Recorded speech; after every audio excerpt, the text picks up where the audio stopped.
So, good day, everyone. Before we're going to start, let me introduce myself.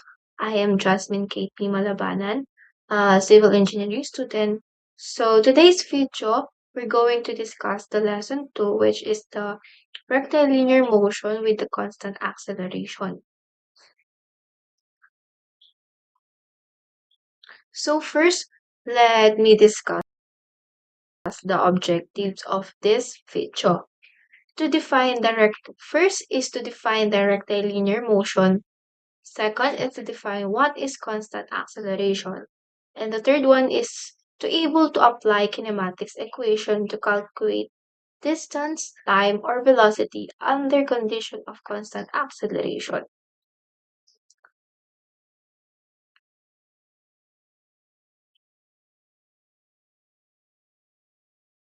So, rectilinear translation. Definition and characteristic of translation. Translation is defined as the motion of a rigid body in which a straight line passing through any two of its particles always remain parallel to its initial position. So we have figure here, which is the figure 10-1, which is the example of translation of a rigid body. A straight line has been drawn through two particles A and B. The position of the body at a late instant is shown by the dashes outline. The line A prime B prime passing through the same two particle is parallel to its initial position. Also, since the body is assumed to be rigid, the distance separating the particles have no motion relative to each other.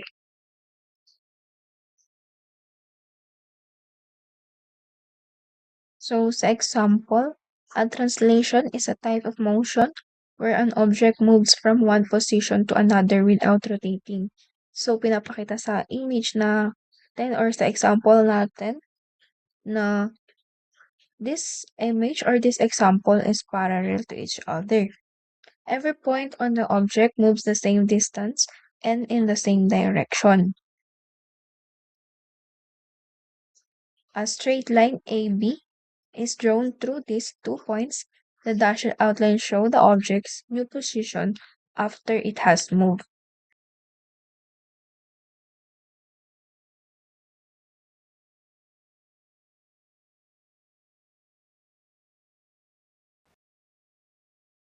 So, to explain it or summarizing it, rectilinear motion with a constant acceleration is the motion of an object along straight line while its acceleration remains constant throughout the motion.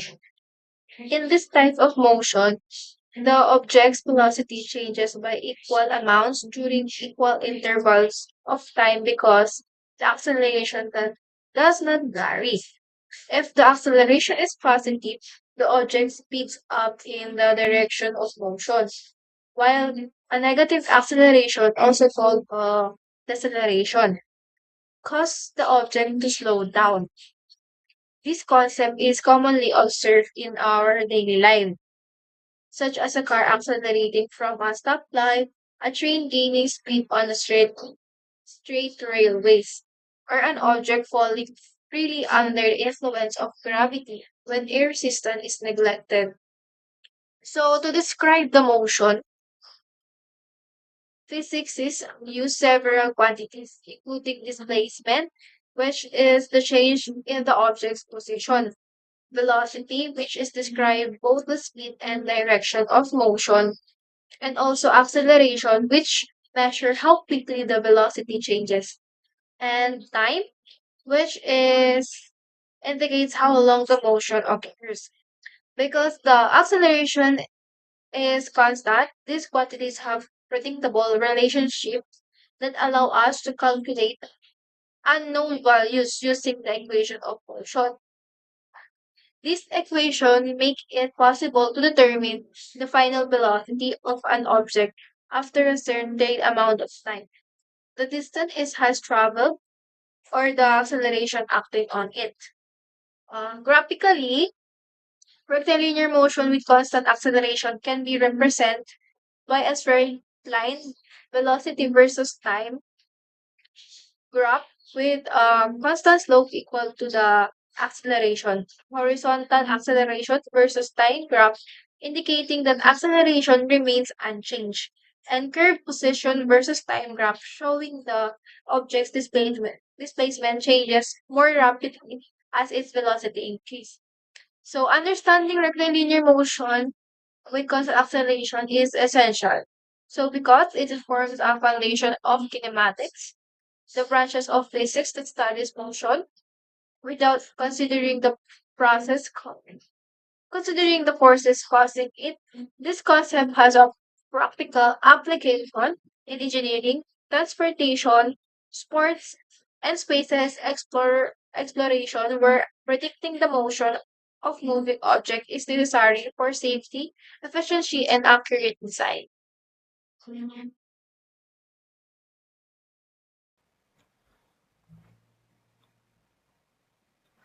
Magandang araw po. Ako po si Alona Namoko. Aaralin natin kung paano nakukuha o ginagawa ang tatlong mahalagang kinematic formulas para sa rectilinear motion with constant acceleration.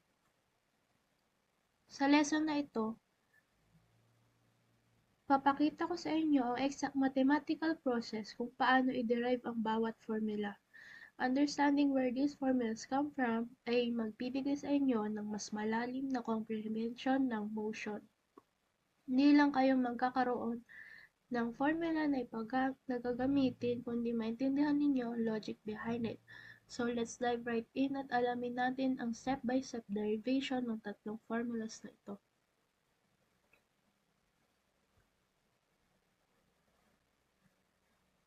Magsimula tayo sa unang formula.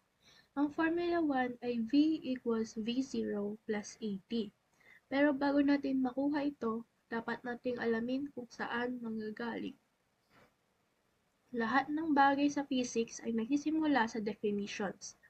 Ang acceleration o ang pagbilis ay officially defined bilang ang rate of change ng velocity with respect to time. Mathematically, sinusulat natin ito bilang A equals dv divided by dt. Dito, dv ay ang pagbabago sa velocity at dt ay ang pagbabago sa time. Ito ang differential form ng acceleration at ito ang foundation ng ating derivation. Ngayon, para makuha ang Formula 1, dapat nating i-integrate ang equation na ito. Pero una-una, kailangan nating i-arrange ito. Multiply natin ang both sides by dt, so makukuha natin ang dv equals a times dt. Simple lang pero important ito. Now, ito na ang ready na para sa integration. Mag-integrate tayo ng both sides. Ang integral ng dv ay v at ang integral ng a times dt ay a times t. Kung constant ang a, ngayon naman kailangan nating mag-apply ng integration limits. Starting from initial conditions, mula t equals 0 hanggang t equals t at mula v0 hanggang v. Ito ang boundary conditions natin. After integration with limits, makukuha natin ang v minus v0 equals a times t. Simpleng algebra lang. Ilipat natin ang v0 sa kabilang side at nakuha na natin ang ating first formula. V equals v0 plus at. Now, ang second formula. Ito ay s equals v0 times t plus 1/2 a times t squared. Simula sa velocity definition, ang velocity ay ang rate of change ng displacement. Sinusulat natin bilang v equals ds divided by dt. So, v ay ang derivative ng s. Ngayon, mula sa ating Formula 1, alam natin na v equals v0 plus at. So, pwede natin i-substitute ito sa ating velocity equation. Makukuha natin ang ds divided by dt equals v0 plus at.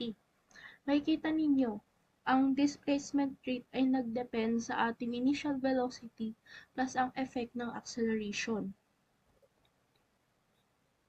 Okay, para Makuha ang displacement mismo, dapat nating integrate ito. Kailangan nating arrange ng kaunti.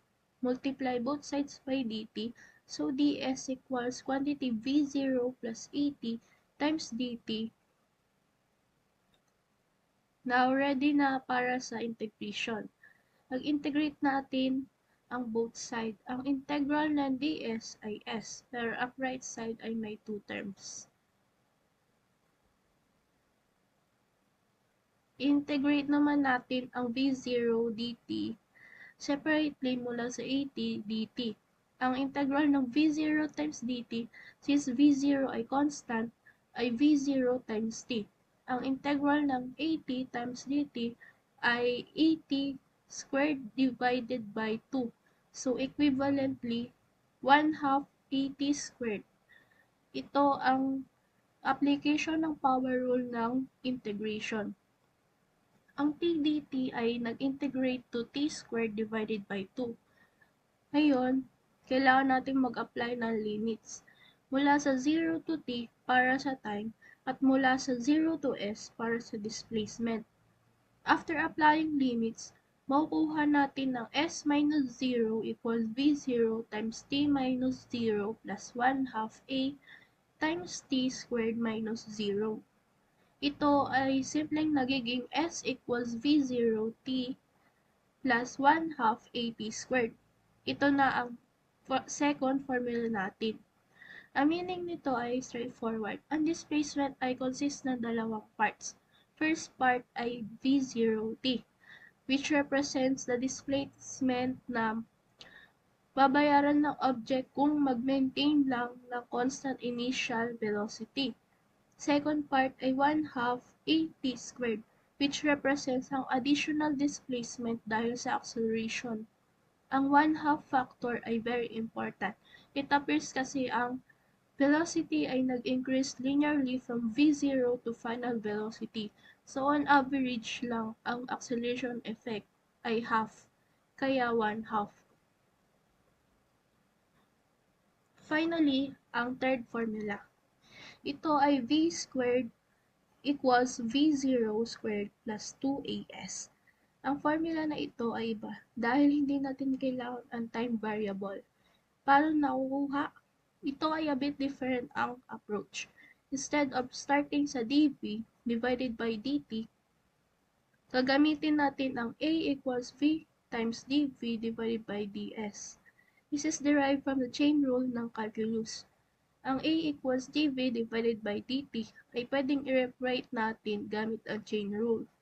A equals dv divided by ds times ds divided by dt. At since ds divided by dt ay v mismo, makukuha natin ng a equals dv divided by ds times v, o a equals v times dv divided by ds.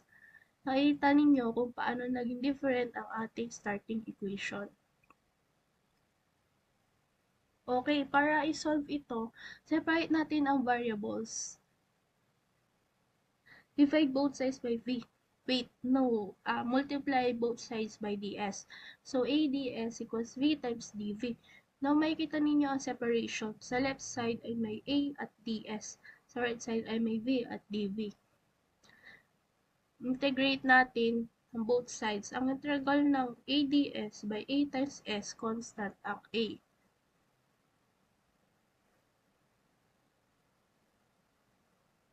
Ang integral naman ng v dv ay v squared divided by 2. Using the power rule again nang may limits tayo mula s equals 0 to s equals s at mula v0 to v.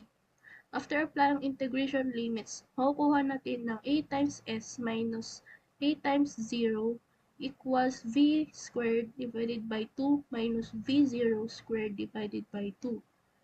Simplifying, makukuha natin na as equals quantity v squared minus v0 squared divided by 2.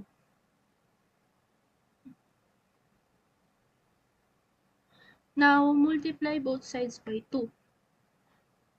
2as equals v squared minus v0 squared at v0 squared sa both sides. V squared equals V0 squared plus 2AS. At ito na nga ang third formula.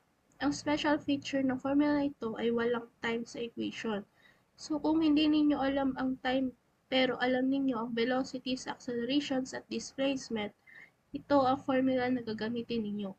So ang tatlong formula na nakuha natin ay formula 1 ay V equals V0 plus AT, derived mula sa definition ng acceleration through integration. Ang formula 2 ay S equals V0t plus 1/2 AT squared, derived sa velocity definition by substituting formula 1 then integrating. At ang formula 3 ay V squared equals V0 squared 1 squared plus 2AS, derived gamit ang alternative form ng acceleration equation, eliminating time through algebraic manipulation. Ang importante nating alamin ay ang tatlong formulas na ito ay interconnected. Hindi sila independent equations, lahat ay galing sa same fundamental principles ng motions with constant acceleration. Ang bawat formula ay useful sa different situations depending kung anong variables ang alam ninyo at anong variables ang gusto ninyong hanapin. At ayun lang para sa explanation ng formulas ng rectilinear motion with constant acceleration.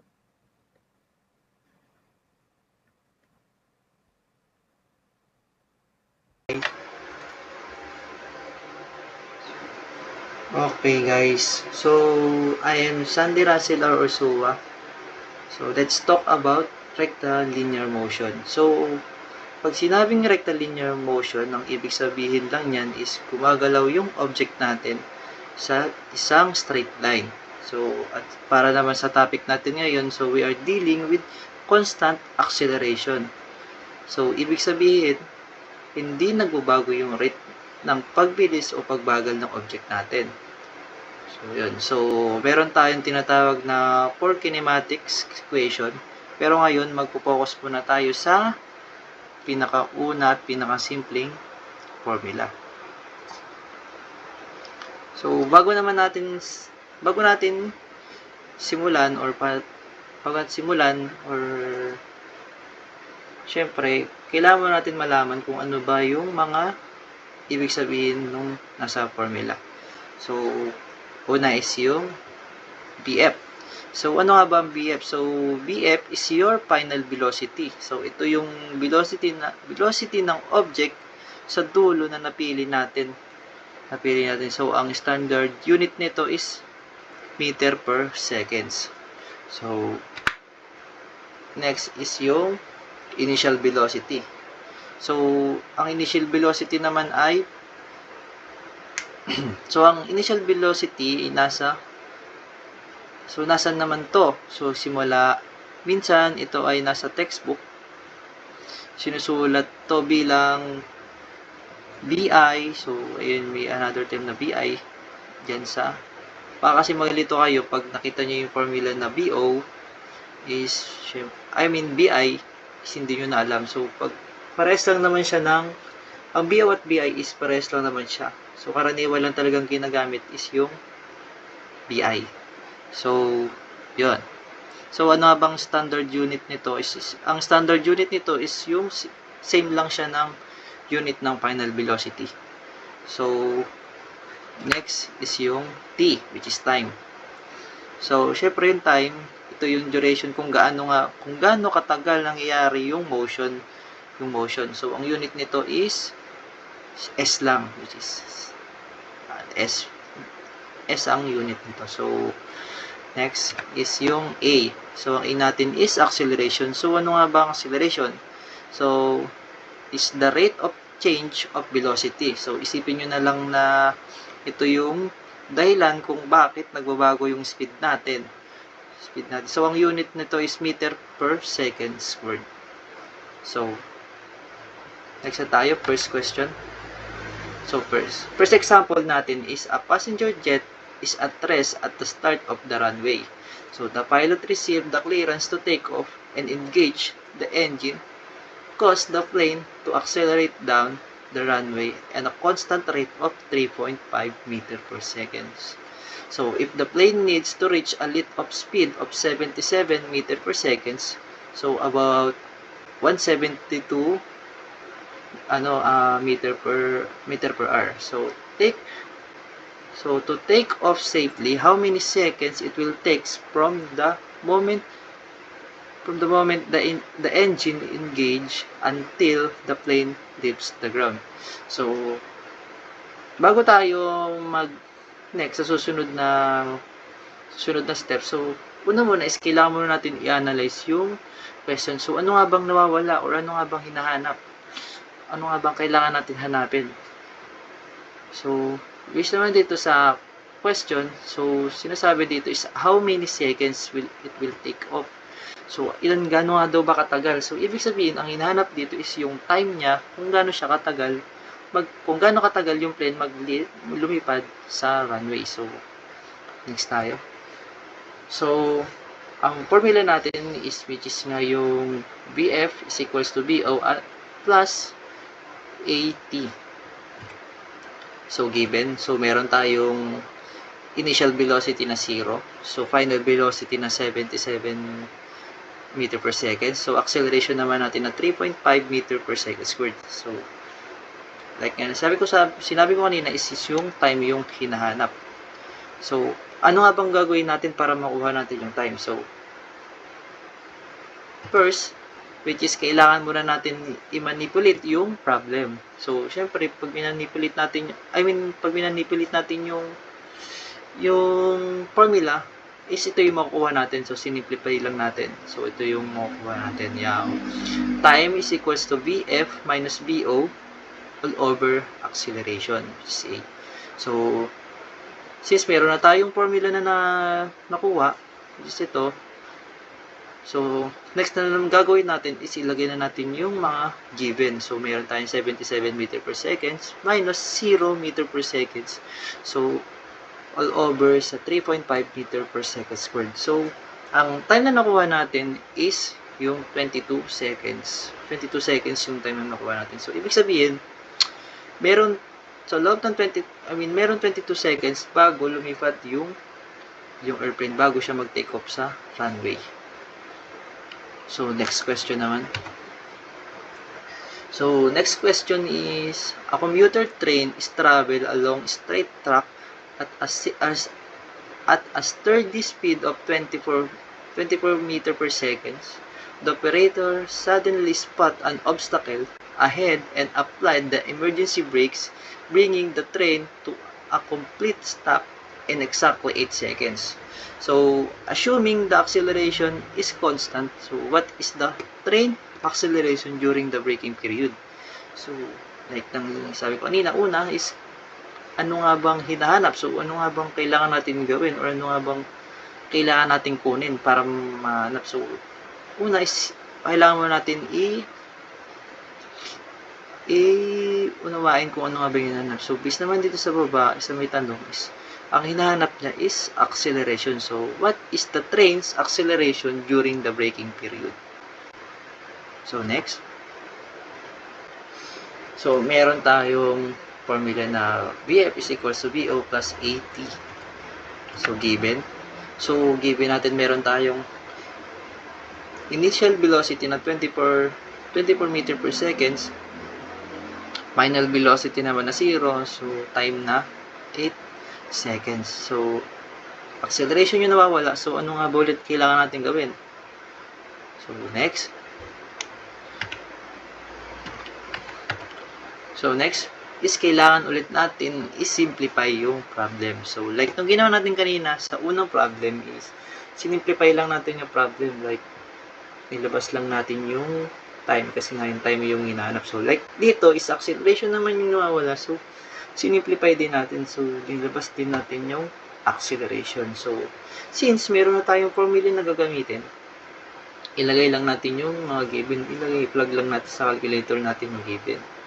So, since ito yung given, meron tayong final velocity na 0 meter per seconds minus sa 24 meter per seconds na initial velocity at time naman natin na 8.0 seconds.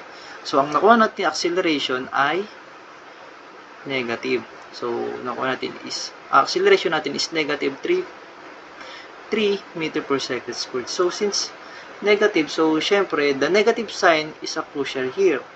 So, indicates the acceleration vector points in the opposite direction of the train motion. So, meaning yung train natin is bago pa lang siya makapunta dun sa stopping point is nag-slow down na siya or bumabagal na siya. Kaya, siguro, naging negative yung nakuha natin. So, next problem tayo. So, next problem is problem number 3. So, a sports car is coasting down in a highway on ramp at a speed of 12 meter per second. So, the driver sees an opening in the traffic, so step on the gas pedal and accelerate at the constant rate of 4.2 meter per second squared for a duration of 4.5 seconds before engaging. So, what is the car final velocity right the merge into the highway? So, since naman maliwanag ang hinahanap is ang final velocity. So, ano nga ba yung final velocity ng sasakyan bago makarating dun sa merge highway? So, next is meron tayong given na initial velocity na 12 meter per second. So, acceleration naman natin na 4.2 meter per second squared and time natin na 4.5 seconds. So, like kanina, ang hinahanap is ang final velocity. So, ano ba yung final velocity ng sasakyan para lang makarating dun sa merge highway? So, ano nga itong gagawin natin? So, since dun sa formula natin is final velocity na yung nasa labas, so, ilagay lang natin yung mga given. So, yung given natin, meron tayong yung initial velocity na 12 meter per seconds plus 4.2 meter per second squared na acceleration, tapos yung time natin na 4.5 seconds. So, ang final velocity natin, ang nakuha natin sa final velocity is 30.9 meter per second. So, ibig sabihin, ang final velocity ng sasakyan is 30.9 meter per seconds bago siya makarating dun sa merge highway.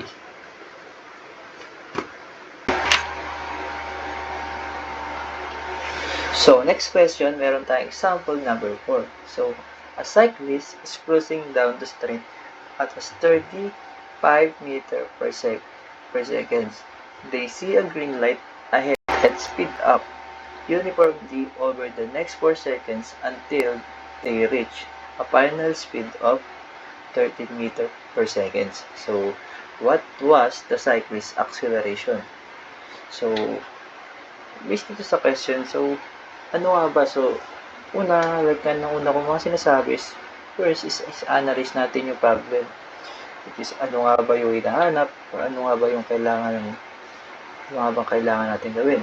So, based naman dito sa question is, ang hinahanap is yung acceleration. So, ano nga ba yung acceleration ng cyclist para makuha niya yung final velocity final speed na 13 meter per second. So, ano nga ba yung bilis niya?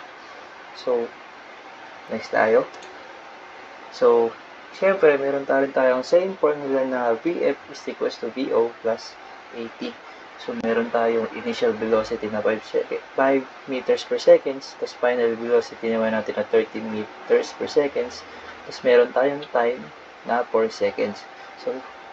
So, ang nawawala natin nga is yung acceleration. So, acceleration yung missing. So, ano nga ba yung gagawin natin? So, like nung una nating example, yung mga nauna nating example. So, ano nga bang ginagawa natin sa ganito? Ano nga bang kailangan ulit natin gawin? So, next tayo. So, syempre, meron tayong formula. So, syempre, i-simplify lang ulit natin yan o i-manipulate lang natin. So, syempre, gagawin natin, ilalabas natin yung A. Siyempre, ito yung formula na naka-simplify na. So, ilalabas lang natin yung acceleration. So, meron tayong formula na lalabas na Bf is minus Vo all over time. So, next natin gagawin is ilagay lang natin yung mga given. So, ang given natin, meron tayong final velocity na 13. Kasi initial velocity naman na 5. Tapos, meron tayong time na 4 seconds. So, ang acceleration ng cyclist o yung kailangan na acceleration ng cyclist para makuha yung final velocity is 2 meters per second squared. So, yan yung acceleration ng cyclist para lang makuha yung final velocity natin. So, yan yung needed. Yung needed ng kailangan. So, next question tayo. So, next question, which is example number 5. So, an airplane landing on a runway drops its speed from the initial touchdown velocity of 70 meter per second to a safe taxiing speed of 10 meters per second. So, if the plane brakes, slow it down at the constant rate of negative 5 meter per second squared. So, how long does deceleration take? So, syempre, analyze natin kung ano nga ba hinahanap. So, ang hinahanap dito is which is yung time. So, gaano nga ba katagal para makuha yung deceleration ng airplane. So, next tayo. So, same formula pa rin naman tayo. Same formula gagamitin natin. So, meron tayong initial velocity na 70 meter per second. Final velocity natin na 10 meter per second. So, ang acceleration naman natin is negative 5 meter per second. So, bakit nga ba negative? Kasi nga, based naman, sabi nga dito sa question, so sabi dito sa question which is, yung if the plane's brake, slow it down at the constant rate of negative 5 meter per second. So, ang ibig sabihin na, habang bumabagal kasi yung airplane so syempre nabibrake siya kaya merong negative na acceleration kasi nga syempre bumabagal nga siya. So iba nga ang acceleration natin is laging paharap, which is kaya siya naging negative kasi nga nagbibrake siya, ibig sabihin nababawasan yung acceleration niya. So yun. So kaya ang acceleration natin is negative, so kaya sabi nga dito is negative because it is slowing down. So, ang hinahanap natin dito, which is yung time nga, kung gano'n nga ba katagal yung time na kailangan para makuha yung deceleration ng airplane. So, next tayo. So, which is yung formula pa rin natin, ang time ang nawawala. So, syempre, manipulate lang ulit natin yung formula. Manipulate lang ulit natin yung formula para makuha natin yung time or malabas natin yung time. Which is ito yung kapalabasan ng formula natin pag na manipulate or na simplified na. So, next na gagawin natin is ilagay lang natin yung mga given. So, meron tayong final velocity na 10, so initial velocity na 70, plus acceleration natin na negative 5. So, syempre, pag equal natin yan, ang makuha natin ay, so, ang time na makuha natin ay 12 seconds, is 12 seconds. Parang 12 seconds yung kailangan natin para lang makuha yung deceleration ng airplane. So, may ganun siya katagal or ganun yung allotted time para lang makuha yung deceleration ng airplane. So, example number 6 naman tayo. So, sa example number 6 natin is skateboarders is costing down a sidewalk at 8 meter per second. They encounter a rough patch of concrete that slow them down, which is a constant deceleration of negative 1.5 meter per second for the duration of 3 seconds. So, what is their velocity after crossing the rough path? So, ano nga ba yung total na bilis ng skateboarders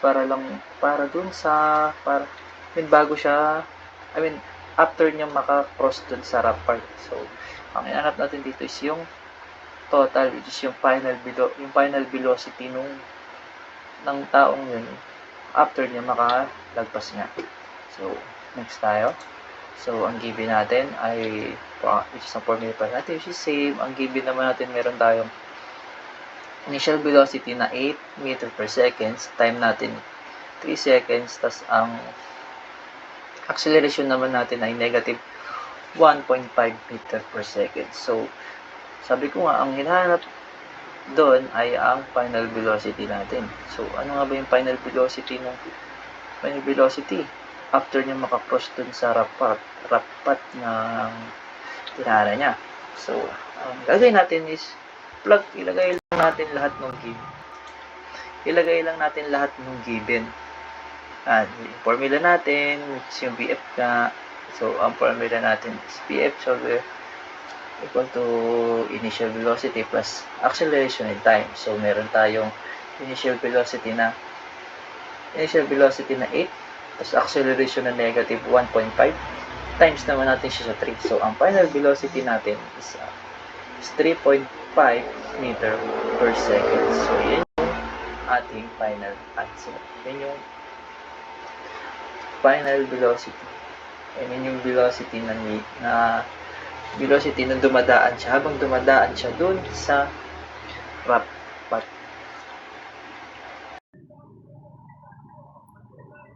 Hi, this is Maria Kimberly Lavide, and itatakal natin ngayon yung second formula ng rectilinear motion with constant acceleration, yung formula number 2, which is S is equals V sub O times T plus 1/2 times A times T squared, where S is displacement, V sub O is initial velocity, and minsan, sinusulat din siya as V sub I. Then, T is time, and A is acceleration. Now, meron tayong example number 1. Example number 1, a ship starts from rest. Tandaan po natin, from rest siya. And moves along a straight horizontal path with constant acceleration. It travels the first 0.3048 meter in 8 seconds. How long will it take to travel a total distance of 190.5 meter along the same path? Then, sulat po natin, i-record or isulat natin yung mga given.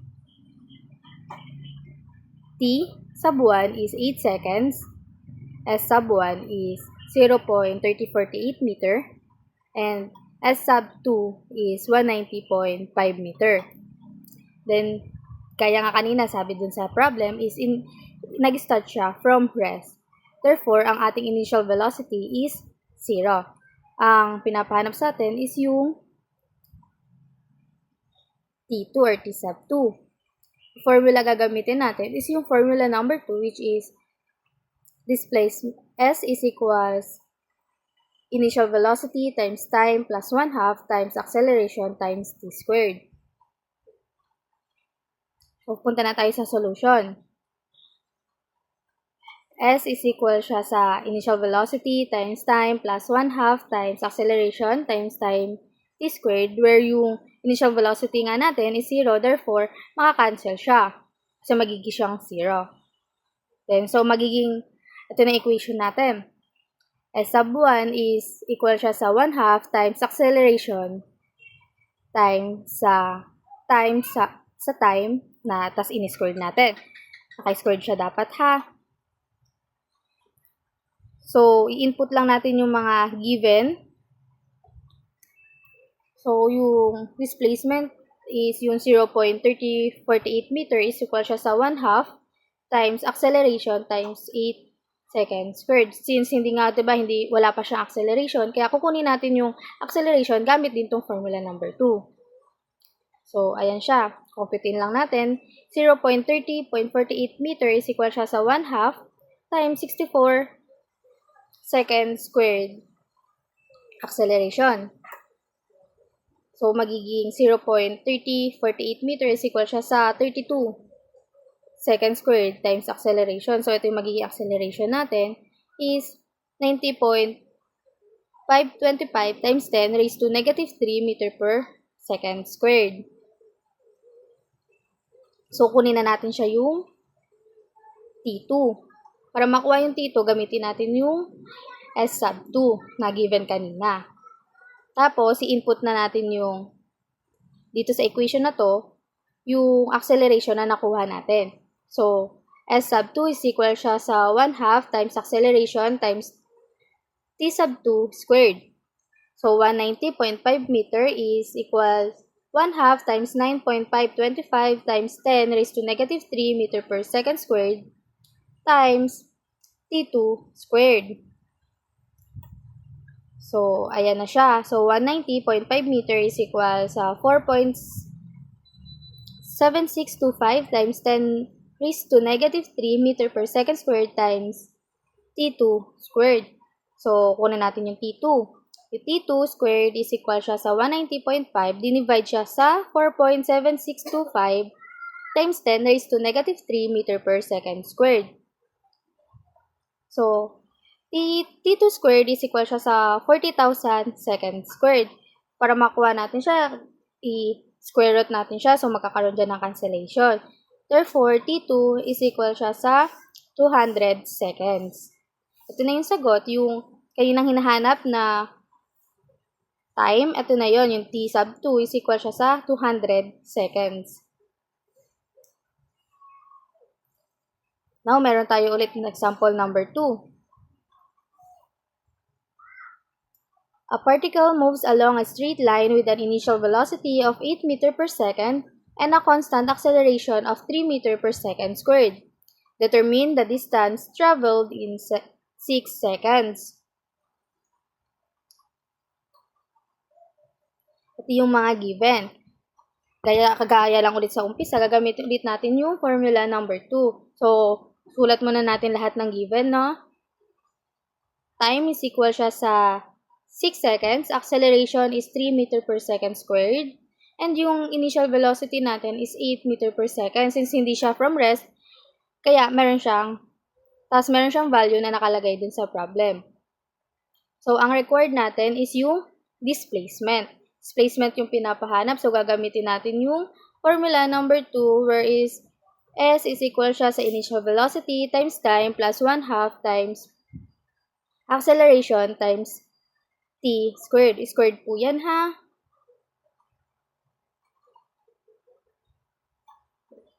So, ito. Input lang natin yung mga given values dun sa equation. So, S is equal siya sa 8 meter per second times yung time na 6 second plus 1/2 times yung acceleration na 3 meter per second squared times yung time na 6 seconds tapos squared. So, S is equal siya sa 8 meter per second times 6 second plus 1/2 times 3 meter per second squared times yung 6 na in-squared natin ay magiging 36 seconds squared. So, S is equal siya sa 48 meter plus 54 meter. Therefore, ang displacement na nakuha natin sa given problem is 102 meter. Yun lang.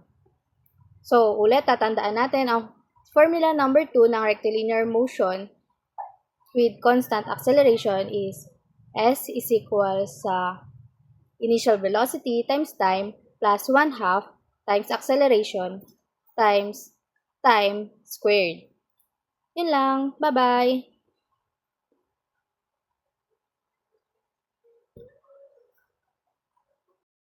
So for our example number 3, we have a pole is dropped from a bridge.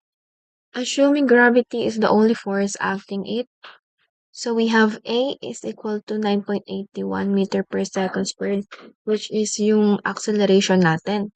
So how far has it fallen after 3 seconds?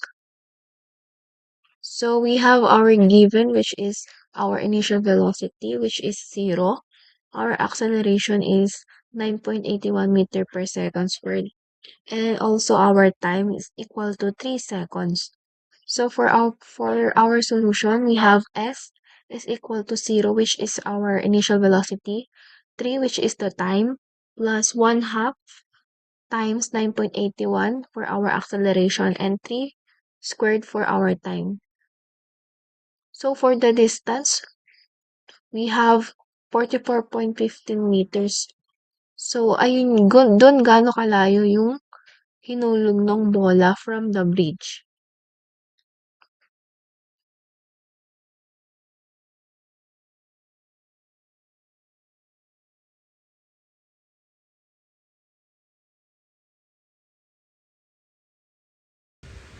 Now we have a sample problem. A bus is traveling at 45 miles per hour along a highway when it encounters an emergency warning sign ahead. The driver immediately applies the brakes, causing the bus to decelerate uniformly at 4.0 feet per second squared until it comes to a complete stop. The question is, how far from the bus should the warning sign be placed to allow the bus to stop safely? First, let us identify the given values. Our initial velocity is 45 miles per hour. The final velocity is 0 feet per second because the bus comes to a complete stop. The acceleration is negative 4.0 feet per second squared since the bus is decelerating. And lastly, the unknown displacement s. Now, mapapansin natin na acceleration ay nasa feet per second squared. And then, the velocity is nasa miles per hour. Since we're using the kinematic equations, all unit must be consistent. Therefore, we first need to convert 45 miles per hour into feet per second. So, to convert, we use the following conversion factors. 1 mile is equals to 1.609 kilometers. 1 kilometers is equals to 1,000 meters. 1 meter is equals to 3.28 feet. 1 hour is equals to 3,600 seconds. After cancelling the common units, matitira na lang is feet per second, giving us 45 miles per hour is equals to 66 feet per second. So now, we can solve the problem using equation C. Substituting the given values, final velocity 0 is equals to initial velocity 66 squared from the equation plus 2, negative 4, and the unknown s. So simplifying, 0 is equals to 4,356. 2 times negative 4 is negative 8. And then the unknown s, moving to the left side, magiging 8s is equals to 4,356. So plugging in, makukuha natin s is equals to 544.5 feet. Therefore, the emergency warning sign should be placed approximately 544.5 feet ahead of the bus to allow it stop safely. Now let's verify our answer using an alternative solution. We can use the equation A.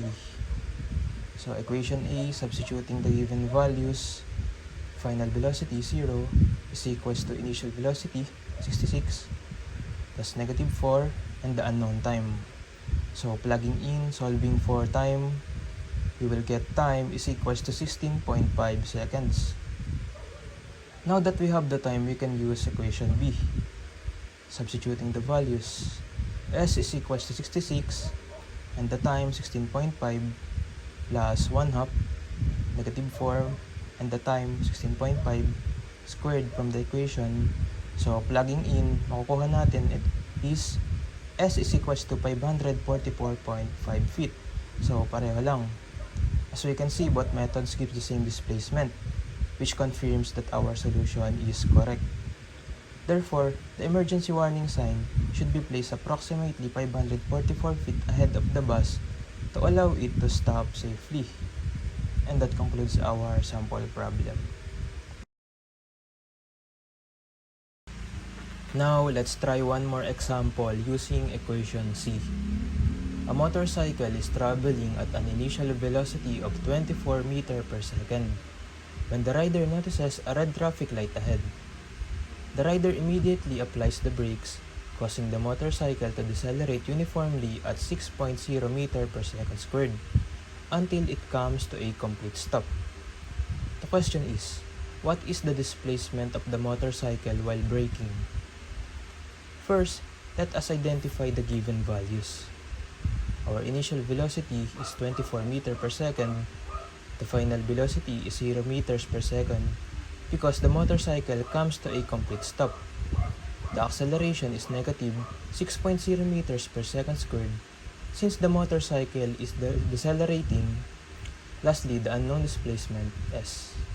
So since all the given values are already in SI units, there is no need for unit conversion. So now we can solve the problem using equation C. So substituting the given values, final velocity 0 is equals to initial velocity 24 plus 2, negative 6, and the unknown S.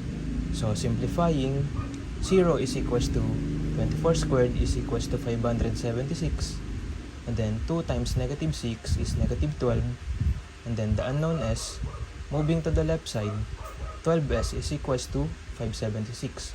So 576 divided by 12, we can get S is equals to 48 meters. So therefore, the motorcycle travels 48 meters while braking before coming to a complete stop. So, and that's our final answer. With that, we have reached the end of our presentation on rectilinear motion. Thank you for your time and attention. We hope our discussion has helped you better understand the concept and their applications.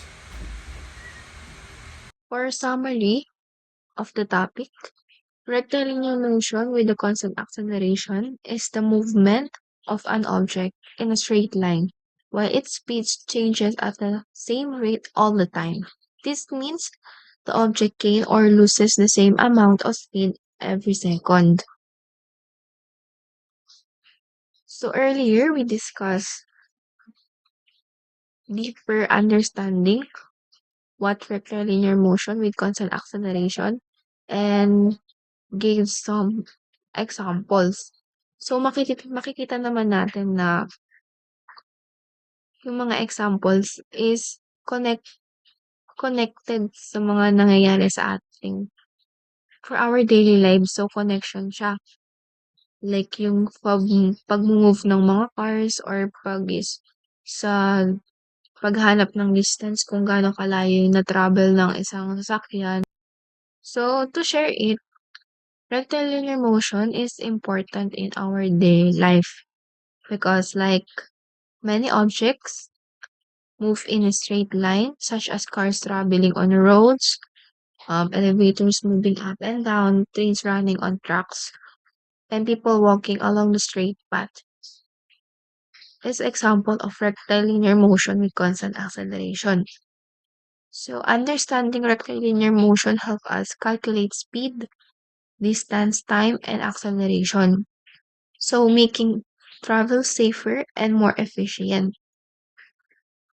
It is also widely used in transportation, sports, engineering, and construction to design systems that move accurately and safely.